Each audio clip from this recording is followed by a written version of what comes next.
Welcome to the Tech Egg. Don't get scrambled. Enjoy the video. In this video, I will show you how to make easy tuna capsa. First, let's gather our ingredients. You will need 2 cans of tuna, 3 cups of basmati rice, and your favorite capsa spice mix. Also, prepare 1 medium onion, 2 ripe tomatoes, and 2 cloves of garlic. This simplified approach ensures a quick and flavorful meal, perfect for any day of the week. Now, let's build the delicious flavor base. Heat 2 tablespoons of vegetable oil in a pot and sauté 1 chopped onion until it becomes beautifully golden. Next, add 2 minced garlic cloves and 2 diced tomatoes, cooking them until they soften. Stir in 1 tablespoon of capsa spice mix, 1 teaspoon of cumin, and half a teaspoon of turmeric.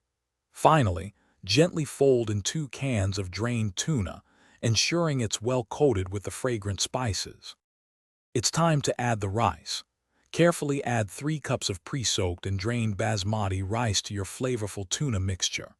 Then, pour in 4 cups of hot water or broth, making sure the rice is fully submerged. Bring the mixture to a boil, then immediately reduce the heat to a gentle simmer. Cover the pot tightly and let it cook undisturbed for about 15 to 20 minutes until the rice is perfectly tender. Almost ready to enjoy. Once the rice is cooked, remove the pot from the heat and let it rest, covered, for 10 minutes. This allows the flavors to meld and the rice to steam perfectly.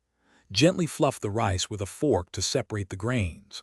For a beautiful presentation, garnish with fresh chopped cilantro, toasted almonds, or crispy fried onions. Serve your delicious tuna capsa warm as a complete and satisfying meal. Thanks for watching. Consider subscribing if I helped unscramble your problems.